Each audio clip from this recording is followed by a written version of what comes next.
All right. Don't start my time yet because I haven't really, as a rabbi, um,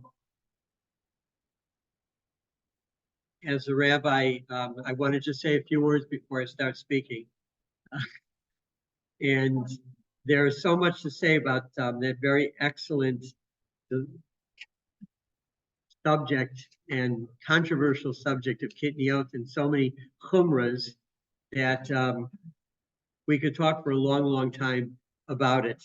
I'm not going to, but one of my favorite topics is talking about chumras, and just share with you a story from some years ago where situation in Bnei Brak where one of the families in Bnei Brak had a problem. They discovered shortly before Yantif that their toilet was broken. And so he called up a plumber who also lived in Bnei Brak and said, can you do something? The toilet's not working. We have another one, but another second toilet, but we really would like to have both. And he said, listen, it's too close to Yantif. I can't do anything for you. But what I will tell you to do, hurry up before the stores close. You can at least buy a toilet and bring it back. And as soon as Yantif is over, I'll come over there and fix it. So he went to the store, he bought it, and he's bringing it home. And if you know anything about Bnei Brak, everybody knows everybody's business. They see him carrying the toilet, and soon the word spreads that you need a new toilet for Pesach. So I'm not suggesting that you go out and do that. All right, now we can start my clock running. I'll see if, okay. You know, the Haggadah is the most printed of all Jewish books and the most published of all Jewish books. Every year there's a new Haggadah coming out, and this is the most, as I say, the most purchased of all Jewish books. If you think about what you have in your house, you might have a chumash or two, you might have 5 or 6 even sidurim, but you've probably got a dozen or more Haggadahs. Everybody's got a whole storehouse of Haggadahs, even in the post-Maxwell House days, certainly back then when, at least in America, everybody was getting free Haggadot. And it's an amazing, amazing work. It's not Chumash, it's not Gemara, but nevertheless, there's a tremendous amount of wisdom in the Haggadah. And I've chosen this subject to talk to you about to kind of illustrate to you that, and I think you'll see by the time we conclude, the tremendous insights into life, into Jewish life, into home life, family life that are presented by this one small little section of the Haggadah that we know of as the Arba Banim. So if you'll take a look at what you'll look casually, because this is going to be interactive, and I will hear just how wise you are as well, and see which of the children you qualify as.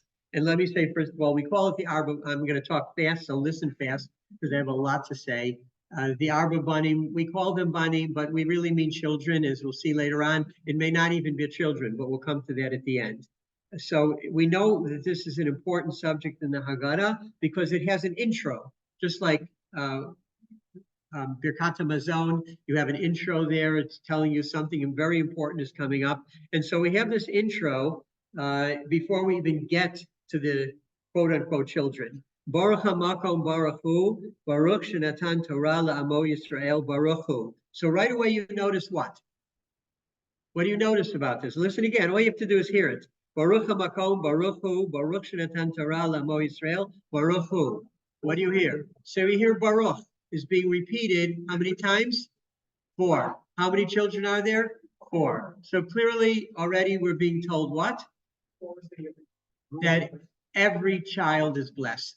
We're trying to already tell you before you even get into it, and we're going to see that all of these 4, there's in need of some tikkun. There's something that's a bit missing that we have to try to inculcate into these children, if you will. Again, they don't have to even be children, but we want to already establish that they are blessed, the 4 times Baruch. And then we say, Keneged Arba Banim Dibra Torah. What does that mean? Keneged Arba Banim Dibra Torah. The usual translation is regarding for Banim, the Torah speaks. But what word is key here? Keneged, correct. Keneged. Okay, very, very good. We're going to come to that, Philip. You're quite right, and I'll point that out in a moment. So the word keneged. Keneged can mean regarding, but it can also mean what? It can also mean either facing, thank you, or it can mean opposed to. And here we're really saying all those things. The simple is regarding, but then we're saying that when you try to reach children, keneged, do it in a frontal, one-on-one, I don't want to say confrontation, but communication. That's very crucial. You sit somebody down, you face each other, you talk to them. That's what we're saying is going on Pesach. We're giving our children attention, and we're going to try to reach them and let them know they are blessed, but there may be some things that we have to fine tune. So keneged can also mean, as we said in Ezer Kenegdo, that right, if you are worthy, so your spouse, usually wife, is a helpmate, but if not, then she is kenegdo. She is trying to tell you, right? My wife, she's not here now. She's babysitting for a grandchild, but otherwise she would say, yes, that's part of my purpose in life, to straighten you out and your tie, straighten your tie and straighten out your life, that kind of thing. So we already see that that's how we're approaching these four. And then we add, which we didn't really have to, Echad Chacham, Echad Rasha, Echad Tam, Echad She'en Yodei Lisho. What are we doing here? We are what? What are we repeating? We're again, we could have said Keneged Arba Banim, Chacham, Rasha, Tam, Echad She'en Yodei Lisho, but we didn't do that, right? We added what word? Echad. What is that telling us? That every child is now hear the word, individual. Thank you. Everyone is an echad, and everyone needs to be treated as that individual, right? Trying to find out who our children are and reach them on their level, on their wavelength. What else do we know about echad? Where have you heard that before? Thank you. Hashem Echad. That God is Echad. It's actually a name of Hashem in a sense. Hashem Echad. So what are we telling? What are we saying? That every child has a relationship with God. Everyone. Doesn't matter where they're coming from. They're all God's children. And Hashem is connected to them. We are all essentially a piece of Hashem. None of us are here by accident. We're here because Hashem wants us to be here. And we have to work on ourselves and work on our family, but we are meant to be here. We are precious to Hashem. That's all coming in the intro to kind of set this up and tell you that a few things. We're going to reach out to our children. We know that there may be some things that they have to learn from. They have to grow. But we want them to know they're blessed. They're one of a kind in a sense, and that Hashem has a connection and a place for everyone in this world. So it's a very beautiful idea coming in. So now we start in earnest with the Chacham.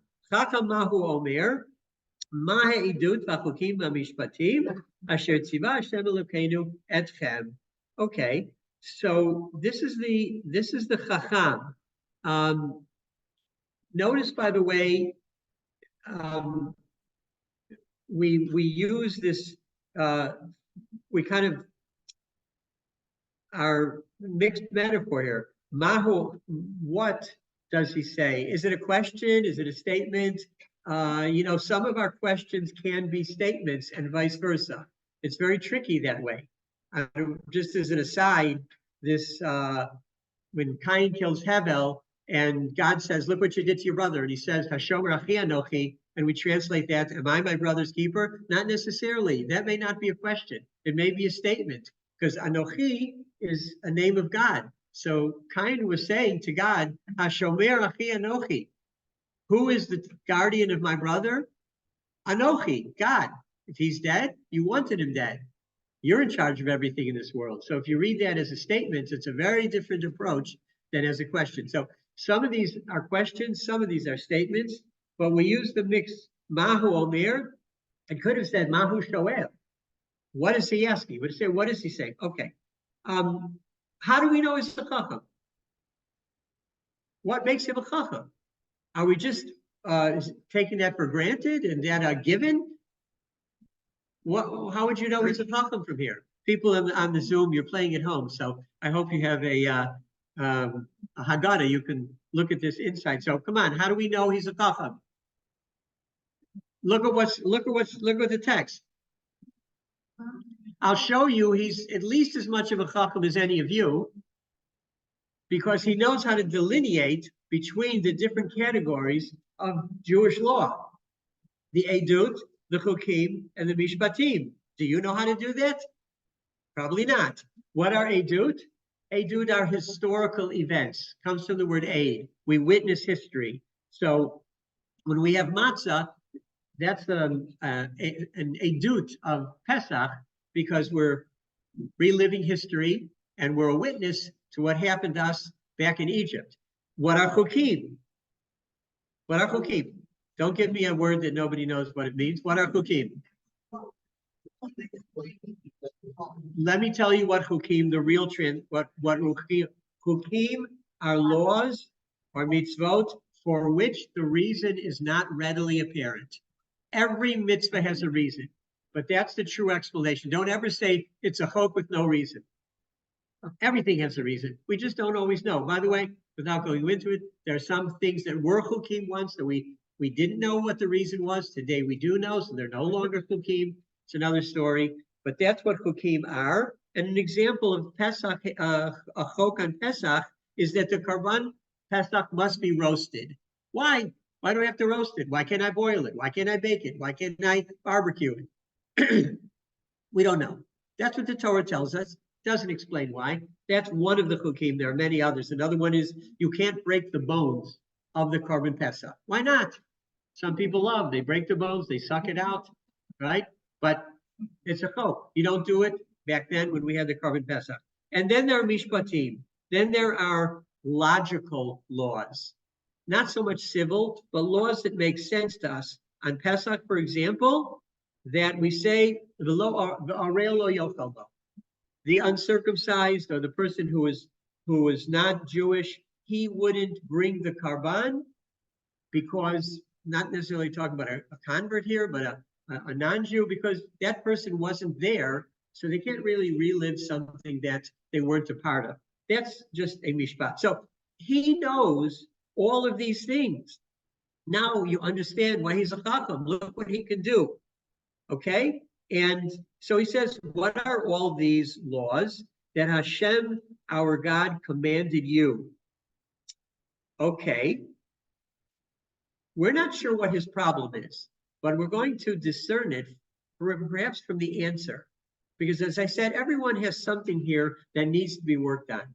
So what does the Haggadah say? V'af ata omer lo ki hilchot Pesach. And so you will tell him, ki hilchot Pesach, the laws of Pesach, ein matirin achar Pesach afikomen. You do not have anything for dessert after you have the afikomen, which of course in the days of the Beit HaMikdash was the lamb, was the karban Pesach. Today, we don't have a lamb, so we substitute, guess what? Another piece of matzah. It's another story why we did that. We couldn't have been more creative, but we added another matzah. Okay, now here's the thing. Is he asking anything about Pesach? No. So why are we telling, why is our answer to him, Ein maftirin achra Pesach afikomen? What does it have to do with what he said? There must be some clue here. Okay, well, anybody study Mishnah? If you do and study Psachim, then what do you know about Ein maftirin achra Pesach afikomen? That's the last Mishnah. It makes sense, right? And perhaps one of the things we are saying to him is, you're a chacham, keep learning, keep going all the way till the end. Don't stop now. Okay. But there's something else. First of all, what you have a clue here, and I think Philip alluded to it before. Va'af ata amor lo kehilchot haPesach. What's unusual here? What doesn't make sense? What don't we need? What? And so you will tell them like the laws of Pesach. In other words, there's something deeper here. It relates to Pesach, but it's akin or it's from the laws, but it's not the law so much itself, but something that law implies. Why don't we eat anything after the final bite of the Korban Pesach? Not even that after dinner mint. Why don't we? What's the point? What's the purpose? Why don't we have anything afterwards? Because what? Very good. Don't be afraid to say the right answer. You don't even be afraid to say the wrong answer, but you're correct. Because what do we want? Say it again.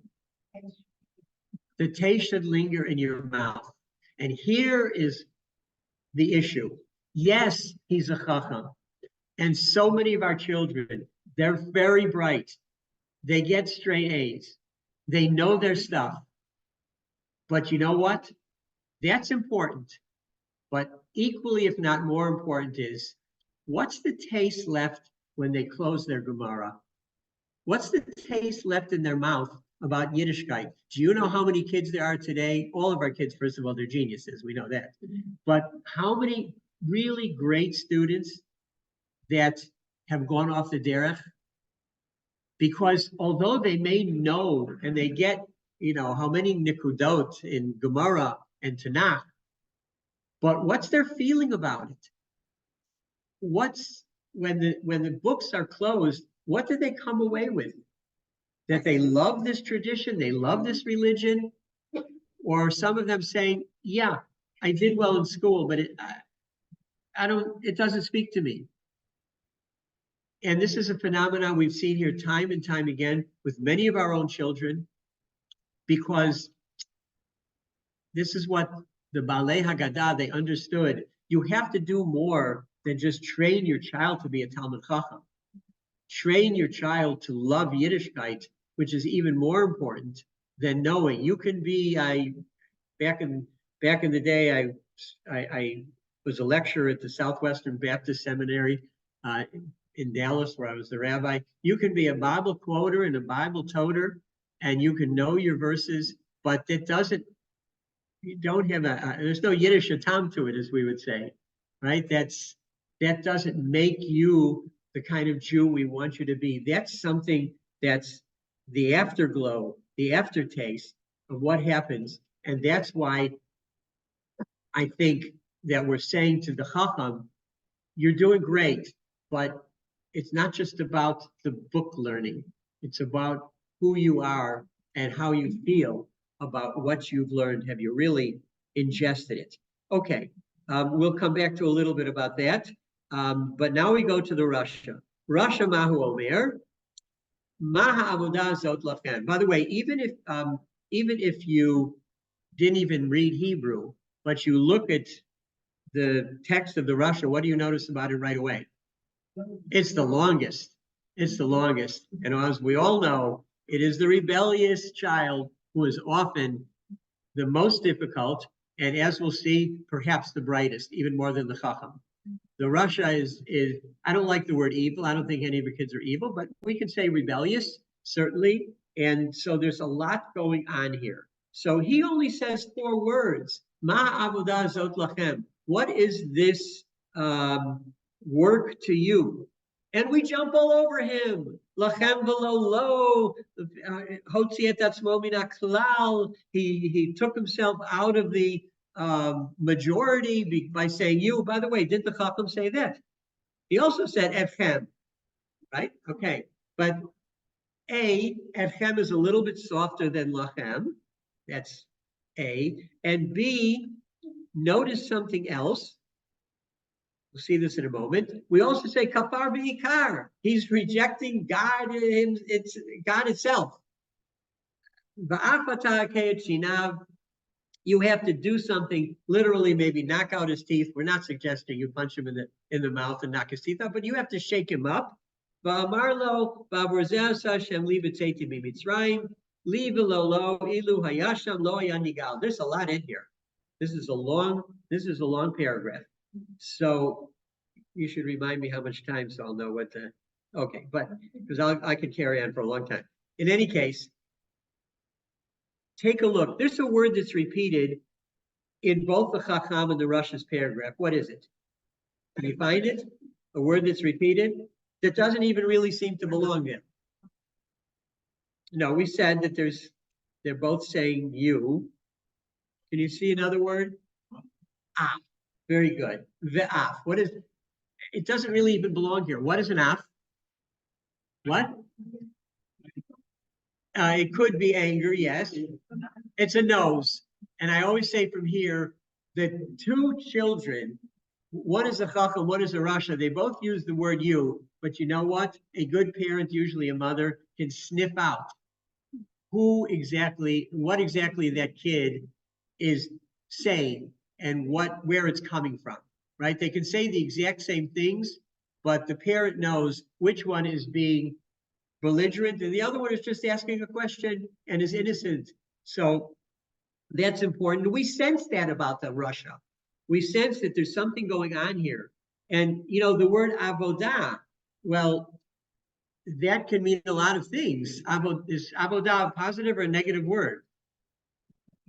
Well, it could be avodah zarah. It could be if he's looking at it and saying to them, what's all this work you're doing? Of course, it could also be positive. The holiest part of Yom Kippur is the avodah, right? So it could be positive too, but the parents sniff out that there's something going on here. And he has an issue. I'll just kind of cut to the chase about this. It's really strange that we are so vocal with him, and we, as I say, you're almost getting violent. But here's something that I want you to really focus on. So the parent says, "Ba'avur zeh ve'emor lo," you shall tell him, "Ba'avur zeh." It's hard to even translate. Because of this, or in light of this, Asa Hashem li b'tzeiti mitzrayim. This is what God did for me when I left Egypt. Li v'lo lo. Something doesn't make sense here. If the parent is talking to the child and saying, "This is what Hashem did for me," would you say li v'lo lo? Li v'lo lecha or lach, right? This is what God did for me and not for you. What does he mean? This is what God did for me, the lo, and not for him.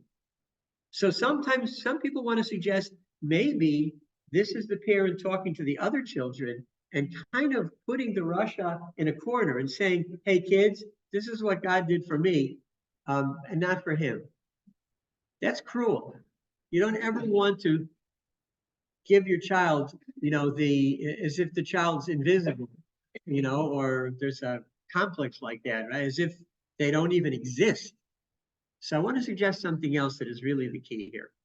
What is the Russia's issue? The Russia is very brilliant, maybe even more brilliant than the Chacham. Anybody who has a rebellious kid knows that you've got to be on your toes for them. The Russia says, I don't get it. We were slaves in Egypt, and we worked for Paro, and we had all kinds of things Paro made us do. And then God took us out of Egypt. And guess what? He gave us even more laws and things to do than Paro did. In effect, we traded one boss for another. And God is an even more demanding boss than Paro was. So Russia says, so what did we gain? Brilliant question. We have to be even more brilliant. And you know what we tell the Russia? You're right. Paro was the overseer, the master. And God took us out and we became slaves to Hashem. That's true. We're Abdei Hashem. But there's a big difference. When we worked for Paro, everything that we did, that went for Paro's benefit. That went into Paro's pocket. But when we keep the mitzvahs of Hashem, do you know who benefits? Li, the low. Me and not him. God doesn't become a better God because I kept Shabbos and a more perfect God because I gave tzedakah or I fasted on Yom Kippur. We become better. Hashem isn't doing it for himself or herself. Hashem is doing it for us. And that's the difference. So whatever you're doing, you're not doing it for anybody else. You're doing it for yourself. And if you come to realize that, you'll have a whole different disposition. It's like one of my favorite movies in Karate Kid, the original Karate Kid, if you've seen it. If you haven't, you should, because it's perfect for this, where he's bullied. He goes to this master of judo, karate, and he wants to learn how to be a master in order to defend himself. And all he's doing is he's waxing. He's got a car, antique car collection, wax on, wax off, and finally says, listen, I'm tired of this. I'm not here for that. I'm here to become a better karate student, karate person. And then, of course, you know what happens. He sees that all of these movements are karate movements. And everything he's been doing, he hasn't been just waxing the car. He's been learning, without even knowing it, how to be better himself. And that's exactly that's the way to reach the rebellious child who thinks, why am I doing this? Why am I knocking myself out? Why do I owe this to God? You're not doing it for anybody except yourself. And that, I think, is the classic idea. If it's the only thing you remember, you'll have learned something. This leave the low. Let's move on. Then we have the Tam. Now the Tam, Mahu Omer Mazel. Yeah, I would say the uninitiated, uneducated, maybe. He's not simple. He's not dumb. No Jewish kids are dumb. By the way, Tam, is Tam a negative or a positive? Who's the Tam in the Torah? Yaakov ish Tam, Yoshevo Alim. Tamim Tieh Mashem Elokecha. Tam's a good word. Perfect, it can mean. So what we're saying is there are mirror images, right? That the Tam is really a Chacham in training. We'll see the She'enyo de Elisho could become like a Rasha. So there's a kind of an interplay between the four as well. So he's just somebody who doesn't really understand completely what's going on here. He's maybe young, he's maybe a young child, but we still have great hopes of his potential. And by the way, Tam, what phrase begins with a Tav and ends with a Mem? Talmid Chacham. We want the Tam to become a Talmid Chacham. And how do we do it?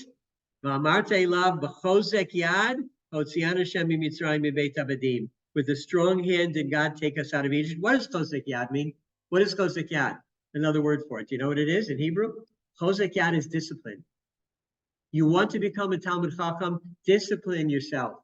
At 3, I started Hebrew school. At 4, right? You learn Mishnah, you start with Chumash and Mishnah, Gemara, and you discipline, right? You all know that, right? How do you get to Carnegie Hall?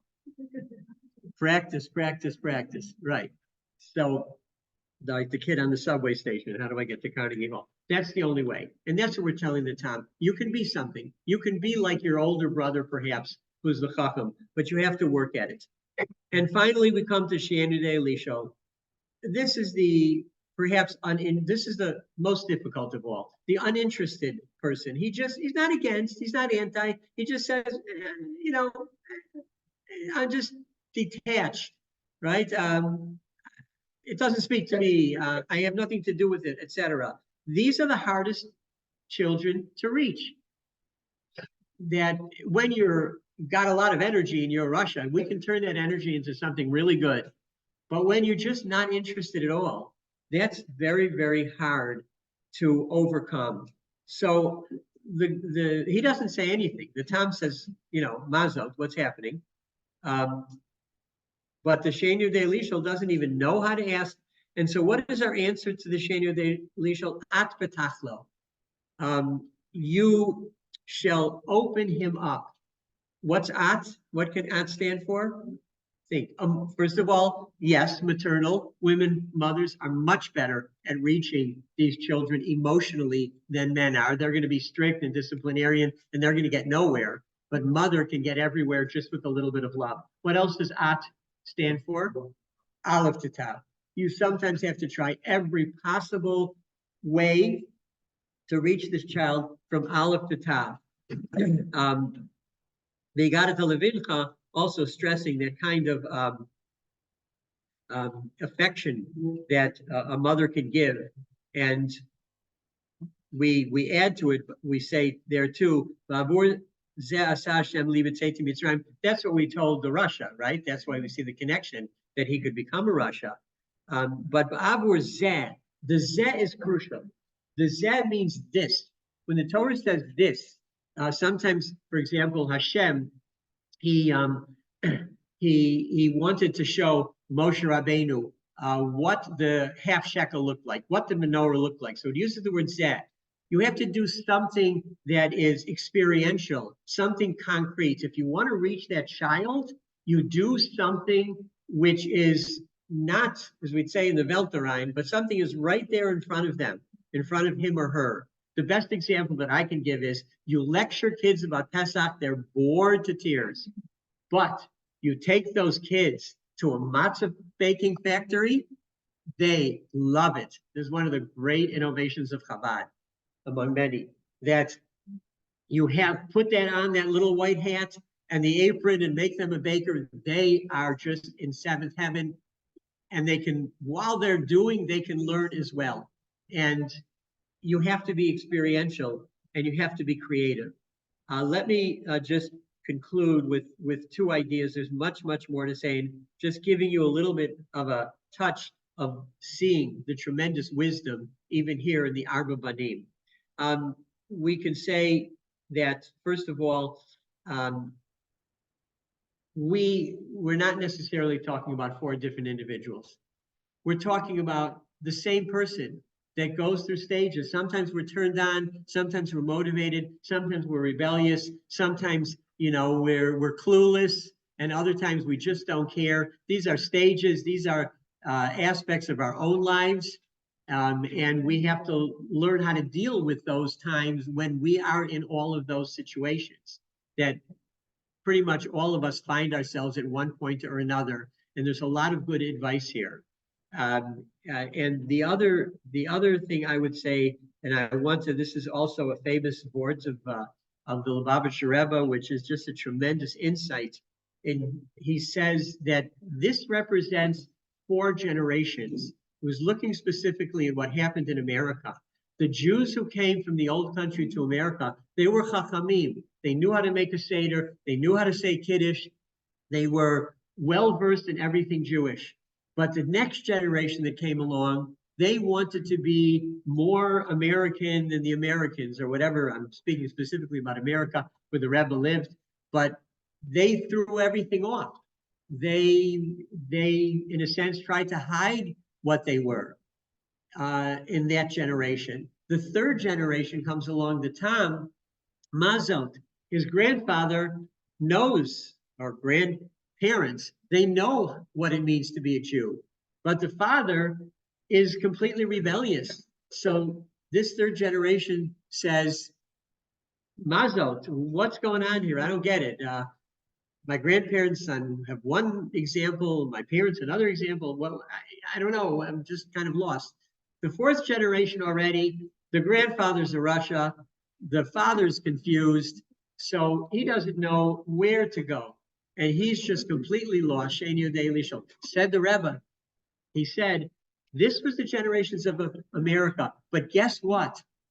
Who comes after the Sheinu De'elisho? It starts again, and it reverts back to the Chacham. And he said that's exactly what happened in America. That after it reached that 4th generation, people came back saying, I want to go back to my roots. I know I had a great-grandparent at one time who was religious. I want to find, again, what it means to be Jewish. And of course, who was quite, as always, on target. And that's exactly what happened. The trick is you want to make sure that it doesn't then morph into the rebellious.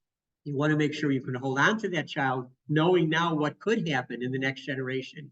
You make sure to take notice of that and be sure that that child remains as devoted and as turned on and as dedicated to Judaism as he is at this moment. So this is all the ideas, some of the ideas expressed. There's much, much more, but hopefully it will give you an idea of how much there is to learn from the Arba Banim and the Hagar.